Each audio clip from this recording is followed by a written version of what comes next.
Assalamualaikum warahmatullahi wabarakatuh. Bismillahirrahmanirrahim. Assalamualaikum Muhammad. Sobatku, teman saya motor lover dimanapun Anda berada. Sore ini cuaca yang baik, saya mau buat review mobil yang baik.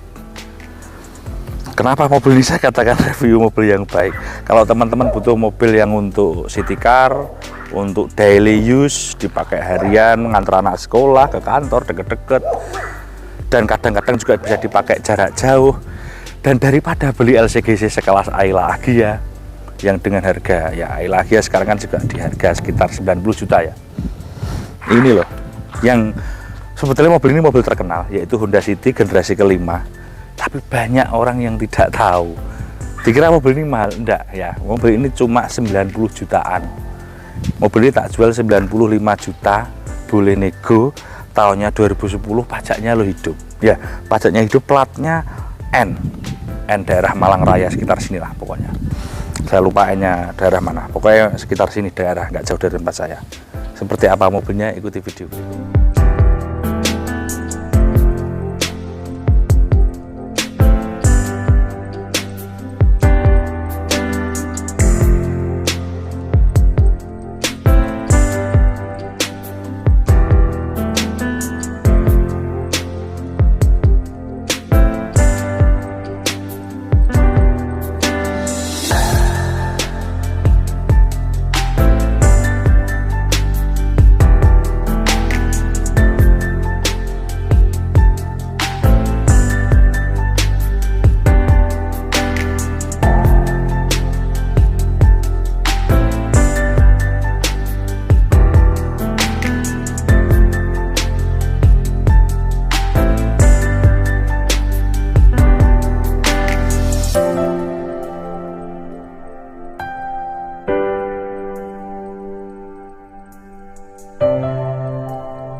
Sekarang kita lihat bodinya. Kalau kita punya uang 90 jutaan, jadi saya ngomong ini bulan Oktober 2025 ya. Jadi nominal harga itu beda tahun sudah beda, karena mobil itu akan mengalami fluktuasi harga, naik atau turun ya, setiap tahun itu berbeda.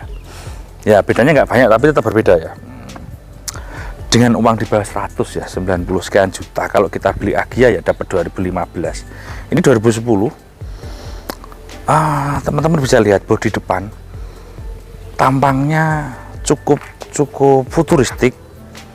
Nah, jadi ini kalau kita ngomong aja kita beli Jazz RS. Nah, ini nggak kalah teman-teman. Memang ini plek-ketiplek Jazz RS, artinya dari sisi spek.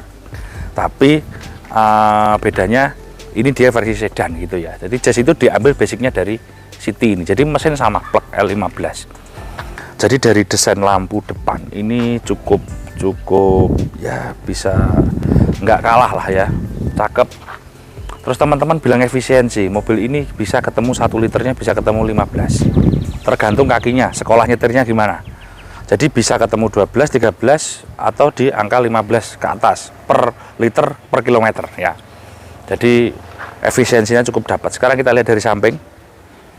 Dari samping, nah ini desainnya juga nggak bosen nih, atau bisa dibilang timeless. Kemudian pelek belakang itu sudah ada namanya cakram atau disc brake. Nah, jadi pelek bagian belakangnya sudah disc brake. Jadi pengeremannya cukup bagus, dan disc brake-nya Honda itu connect dengan handremnya. Jadi seperti mulai Accord Maestro yang dulu tuh, disc brake-nya itu namanya ada 2 kalipernya, ada handrem dan ada cakep lah. Velgnya ring 16, ini velg original bawaannya. Ada yang model begini, ada yang model kayak kipas. Nah, kayak tipenya mobil ini. Kita lihat dari belakang. Nah, ini ya cakep sih, menurut saya lah ya. Bodinya ini timeless. Honda itu kadang dia buatnya bodi kelihatan kayak biasa tapi timeless. Ya kita lihat mulai Civic Genio tahun 92 itu, dilihat sampai hari ini mobil sudah 20 tahun tuh masih 30 tahun masih apa ya, masih good looking. Nah, oke ya. Kemudian kita lihat bagasi. Bagasinya ini cukup besar. Bagasinya cukup besar. Oke. Bagasinya cukup besar, lebar, ban serepnya ada di bawah. Ban serep ada di bawah. Oke ya, ban serepnya full size juga. Jadi tidak size yang kecil. Ban serep dari bagasi, dan khasnya Honda itu dia bagasi bisa tembus ke cabin. Nanti kita lihat ya. Nah, ini dalam cabinnya. Nah, tak lihatkan dari sini. Saya tak dari kanan. Ini kalau dibuka dari atas inilah. Nah, ini bisa tembus bagasi, teman-teman. Nah, ini bisa tembus bagasi. Nah, ini juga bisa rata bangku. Caranya bagaimana? Waktu buka, sorry kok enggak nge-lag. Waktu buka nomornya Mas. Bawah ini bisa dibuka Mas. Bawah ini bisa ditarik. Seharusnya bawah ini bisa ditarik. Oh ini loh. Kursinya ini bawah ini bisa ditarik. Jadi dia bisa tembus bagasi. Tidak semua mobil bisa tembus bagasi. Jadi teman-teman kalau taruhlah bawa barang yang relatif panjang, itu joknya bisa ditidurkan. Jadi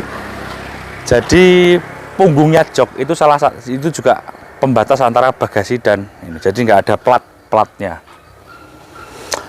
Oke, mobil ini ada minus di belakang ini, pernah kesondol sedikit.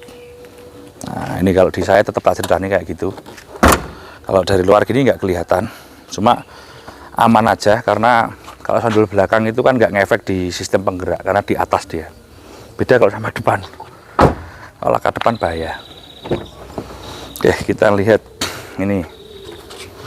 Nah, cabinnya cukup luas. Nah, barang tak naik. Bismillah. Nanti tak cerita nih sini ya, sini Mas. Nah, kita nggak usah test drive jalan. Kita lihat gini. AC ini kompartemennya banyak banget. Jadi di sini ada dua. Di sini bisa nyimpen uang receh. Lacinya juga lumayan besar. Kemudian di sebelah kanan ini ada tempat lagi. Ini untuk fog lamp. Di sini ada lubang untuk air. Banyak kompartemennya banyak. Nah, ini lacinya, kalau lacinya kecil. Nah, di belakang laci ini ada tempat lagi untuk air.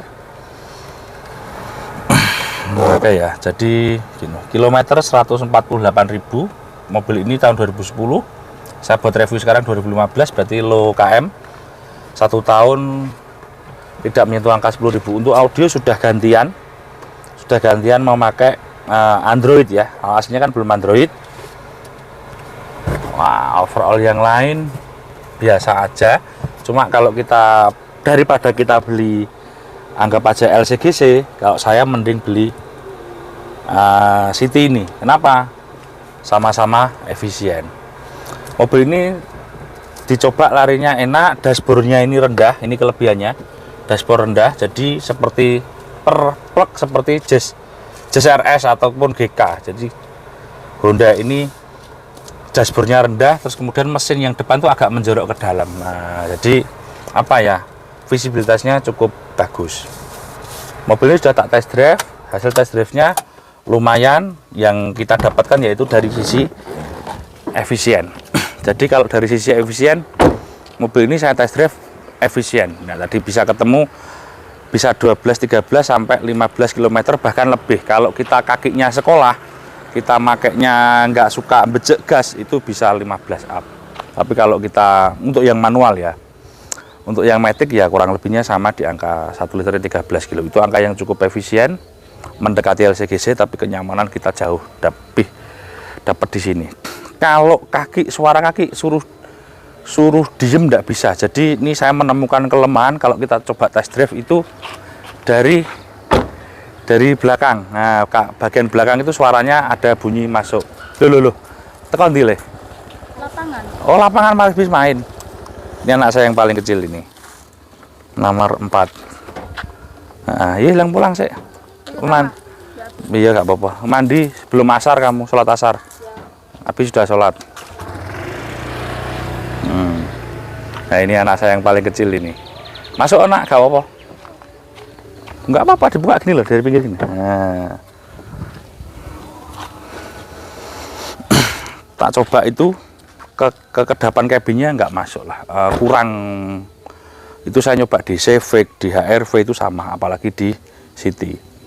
Kemudian bagian depan kalau enaknya enak, tapi ya tetap kayak itu, kekedapannya kurang. Nah, untuk dari tapi memang ini adalah City sedan dengan trim yang bawah. Jadi produk pabrikan menciptakan mobil ini untuk efisiensi.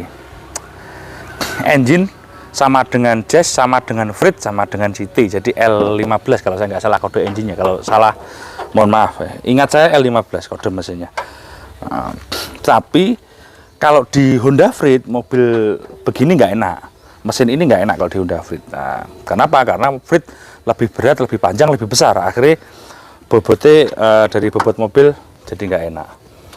Tarikannya jadi kurang enak karena terlalu berat mobilnya. Kalau di mobil ini ketemunya pas, enak. Nah, teman-teman kalau beli sini Mas kameramen. Nah, ini nggak ada ya, laka depan nggak ada. Nah, laka depan nggak ada, nyendol pun juga nggak ada, original cat masian. Nah, mesin 1500 cc, akinya memang kecil teman-teman. Jadi jangan komplain saya ini bolak-balik dikomplain orang karena Honda CR-V itu akinya kecil ya, memang akinya kecil standarnya. Terus sensor yang paling sering rusak itu adalah sensor yang di sini. Nah, yaitu ini adalah sensor O2 atau oksigen sensor atau sensor knalpot. Itu sering rusak. Tidak di mobil ini tapi hampir semua mobil. Jadi bukan kok sering rusak itu rusak terus, bukan. Artinya yang paling rusak terdahulu dari komponen mesin yang lain ini yang paling cepat rusak dulu yang komponen satu itu. Kemudian kalau power steering jarang sekali bermasalah. Kemudian ABS juga jarang bermasalah kalau kita nggak pakai di mana, sering di air atau di lumpur. Nah, kemudian kaki-kaki penggerak depan Honda ini lembut, nyaman, pantulannya enak, sportinya dapat, handlingnya dapat, tapi memang lebih relatif sering jajan di stabilizer sama bushing arm. Kemarin mobil tak coba sudah clear stabilizer bushing arm, cuma sekarang ada bunyi di noane rekster itu ada bunyi di reksternya, ketek gitu kalau belok. Sudah tak coba itu, kokel jarang sekali bermasalah. Kokel itu bahasa kerennya savage joint ya. Nah, kalau kamu belok patah gini, kalau kamu sentak gini, kalau dia bunyi tak itu berarti savage jointnya sudah minta ganti. Tapi mobil ini belum, sudah tak coba belum. Kamu dari mana tuh sayang? Dari mana? AC. Nah, AC juga masih dingin. Sini Mas kameramen. Kalau lihat mesin, jadi kalau cari mobil itu mesinnya harus kering ya. Jadi mesinnya harus kering, mesin, transmisi. Nah, kadang-kadang sepele, kasus-kasus bocor di atas kayak gitu, kadang jengkel itu kan transmisi kelihatan kering ya. Kadang jengkel atau apa? Jengkelnya ini kita perbaikan gak mari-mari nah. Gitu. Efisiensi dapat. Untuk harga spare part kalau original Honda cukup terjangkau.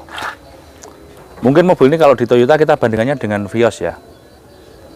Saya praktek sendiri, pernah beberapa kali perbaikan mobil City dengan Vios, spare partnya mahalan Vios yang original ya. Kamu jangan ngomong perbandingan harganya yang KW ya. Contoh, saya pernah ganti selang power steering high pressure itu ya, bedanya lumayan.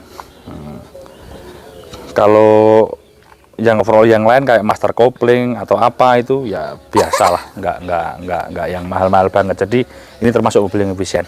Oke gitu ya sobatku ya, teman-teman. Kalau teman-teman berminat, hubungi nomor yang ada di deskripsi.